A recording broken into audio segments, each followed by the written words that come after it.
ladies and gentlemen, welcome to Azeroth Daily for the 11th of April 2011. My name is TotalBiscuit, bringing you your daily dose of WoW news and comment. In the headlines today, a new batch of PTR patch notes has been released, including information on the ability to trade honor for justice points and justice points for honor, as well as trading conquest over for valor.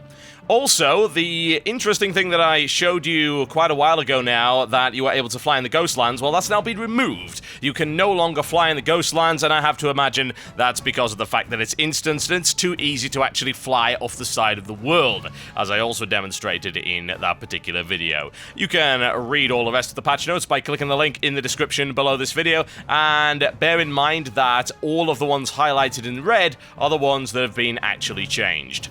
MMO Champion has dug up some new archaeology rewards by the looks of it, including a couple of new non-combat pets, the Pterrordax hatchling and the voodoo figurine.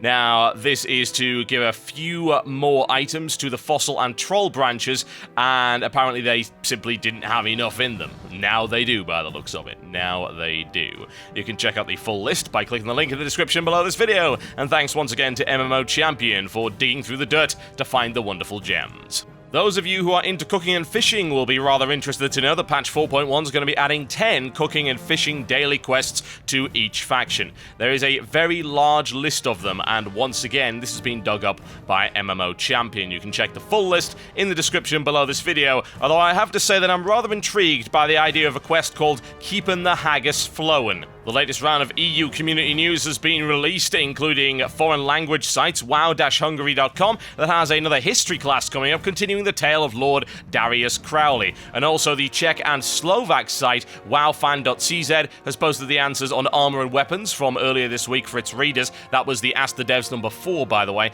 And the Swedish site levelcap.se has been having a look at Call to Arms and the remote guild chat feature. All that around about this week's noteworthy threads and comics in the description below this video. 3 new pieces of artwork have been added to the Blizzard art gallery, and they're all Cataclysm themed, including a piece of artwork from Deathwing, as well as an absolutely fantastic impression of Bashiok and Kiel Harbor as well, and that's probably my favorite one right there. Very cool Gilnean stuff indeed. Go check them out, and remember to click Download Original in order to get the full-sized one that can be used as a wallpaper. And with that, it's time for your Daily Blues. Blade Strider's on a little bit of a rampage, complaining, well, he doesn't actually PvP, but he's been doing a bit of PvP on the PTR, and as a result, for some reason, the Horde keeps losing. I have to wonder if it's because of him, as opposed to everybody else. But whatever the case, this actually prompted a balance response from Slorkuz, who says, every week, almost, we can find threads in these forums proclaiming that both Alliance and Horde are bad at PvP. As a result, most of these threads are ultra-subjective and rely on most recent experience argumentation, i.e., anecdotal evidence. And the conclusion is random team compositions are random. Yes, absolutely. Thank you. Thank you very much, Slorkuz, for pointing out that people's experiences do not necessarily gel with reality. Takralos comes up with a post right here as regards to same faction rated battlegrounds testing. This means what you'd think it means. You'll be able to fight against the same faction that you are currently playing as if you so desire. No doubt this will upset a couple of lore buffs. However, if you're interested in taking part, go click the link in the description below this video, have a look at the bottom, and there will be a testing schedule and indeed the opportunity to come and play with some of the devs, so go check that one out. Personally, I think it's kind of cool to be able to fight your own faction. There are plenty of people on my faction that I would like to clobber into the floor. Now, this post comes in from Poppy Seeds, and I actually covered this in great detail on Saturday's Blue Please show, and that should hopefully be available for you by the time this video goes live. If not, keep checking cynicalbrit.com over the course of this evening. However, the response is one from Bashiok in regards to gaming masochism, and Bashiok basically is claiming that WoW's been made way more accessible and that the whole gaming masochism thing is a thing of the past. Now, as I pointed out on Blue Please at much greater and louder detail, I'd like to say that it's not masochism that people want, it's an actual challenge and a proper difficulty curve. And accessibility has actually got nothing to do with difficulty at all. WoW is one of the most accessible games of all time, and it was back in 2004 as well. And it was praised for that. Just go and have a look at any review, you'll see exactly what's going on there. But feel free to read the whole post and see how much you disagree with it. Personally, I think it's a straw man argument there from Bashiok. And with that, it's time for your daily grind. You can find this one over in the Blasted Lands, and it is called The Future of the Rock Pool. And this isn't actually given by anybody. You get it by finding an abandoned Bloodwash crate, and there's a couple of locations, and you can see one right here. You go and click on it, and you have the choice to either help them go back to the ocean and escape the horrible fate that awaits them, and there is a lot of nonsense going on there. Go check out the quest line if you want to know all of it, or you can just leave them if you so desire. You'll get experience for rescuing them, and it involves dragging this crate all the way to the ocean out as far as you can so they can float off to safety. Although, as Simon and Lewis of the Yogscast pointed out a little while ago, the chances are that they sank and there were no survivors. And with that, it's time for your weekly feature, ladies and gentlemen. I bring you Machinimondays. This particular short is brought to you by the Mooing Druid and should appeal to anybody, both Alliance and Horde, that despises gnomes. It's a extremely old joke. It's almost older than the internet, in fact, but it's well executed. The voice acting is entertaining and the animation quality is very cool indeed. So if you're not looking for an epically lengthy machinima, then this one is worth having a look at. And as a result, since it doesn't really do anything special, but it's competent, I will give it a nice 3 trolls out of 5. Seems fair enough, and you can click the link in the description below this video in order to watch the full video with the voice acting as well. And with that, it's time for the mailbox. This one comes in from Anonymous, who says, "Hey TB, as most WoW players will know, people have created numerous threads on the forums about making vanilla and Burning Crusade servers, for those of you that missed that content. Most players will also know that the Firelands raid was delayed and replaced with Zul'Gurub and Zul'Aman. Coincidence? I think not.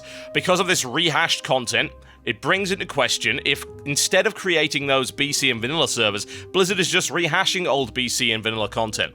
And to be honest, I don't have an issue with this, as long as new content still comes out. I started playing in mid-Burning Crusade and was hitting 70 about when Wrath was released, so I didn't get to see any of the BC content. This is the story for many players, and some really interesting raids were released in BC like Karazhan and Tempest Keep.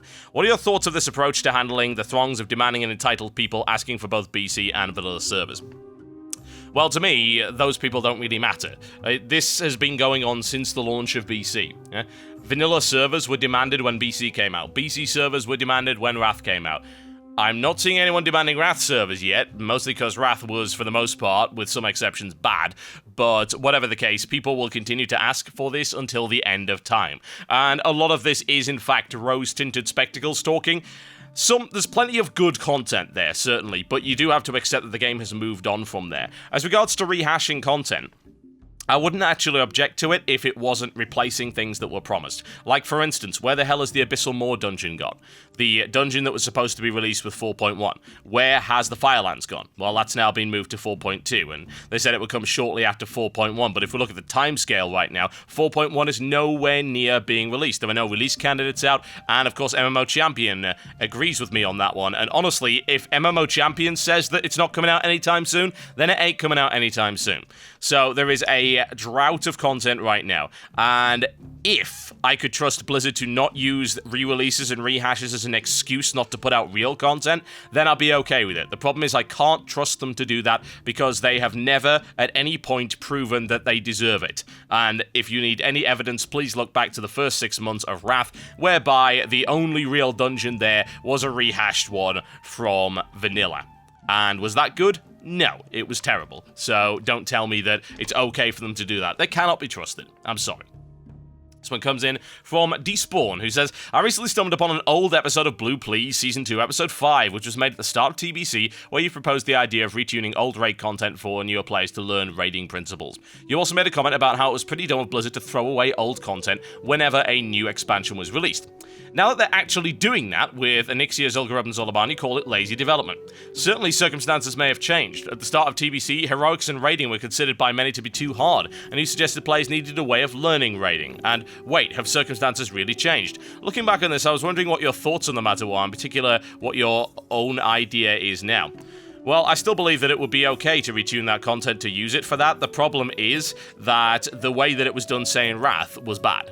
Like, for instance, Naxxramas didn't teach anybody how to raid. And you want to know why? And you can see evidence of it, in fact. As soon as people went on from Naxxramas all the way through to Ulduar, they didn't get anywhere. They couldn't get past XT002. I mean, XT002 is the most nerfed boss in history as a result of that. And XT actually wasn't all that hard. It was challenging, but the problem was that the way that they did it was wrong.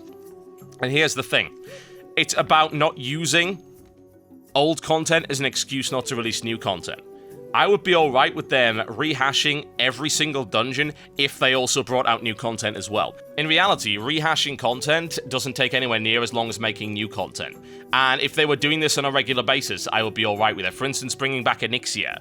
Meh. Who cares? It seems a little pointless to do it, and I didn't approve of the way that it did it because it was free loot. But if they'd done it properly, it would have been alright. And I'm fairly sure I mentioned something like that on the podcast as well.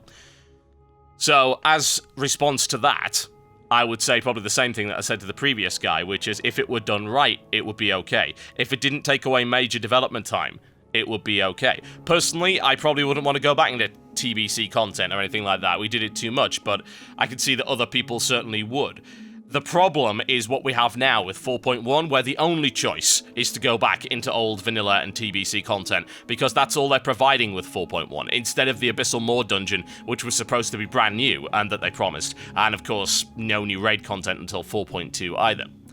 Therein lies the problem, and that is the distinction to be made between the two, which is why you can have both of those statements exist and them both be true and accurate and not conflict with each other, because it's about the way that it's implemented, not about the principle behind it. Okay, folks, that's me done for the day. Thank you very much for watching Azeroth Daily. Please remember to thumb it up and favorite it if you like it. It does help the show an awful lot, and I very much appreciate it when you do it, so thank you. Now, that gives me time to announce this week's postcards from Azeroth contest. You have to submit these via the Facebook page. Facebook.com/cynicalbrit is the place to go. You can click the F button at the top of the channel page to get you there nice and easy. And what I want you to do this week is submit postcards showing an object that looks like something else. So I need you to leave whatever it is in the description of the photo, but say you found a funny-shaped rock that looks like Elvis Presley, whatever. Just send that one in, take a cool shot of that one, send it in, and of course the best one will receive a 60-day time card at the end of the week. Okay, thanks a lot, guys. I'll see you next time.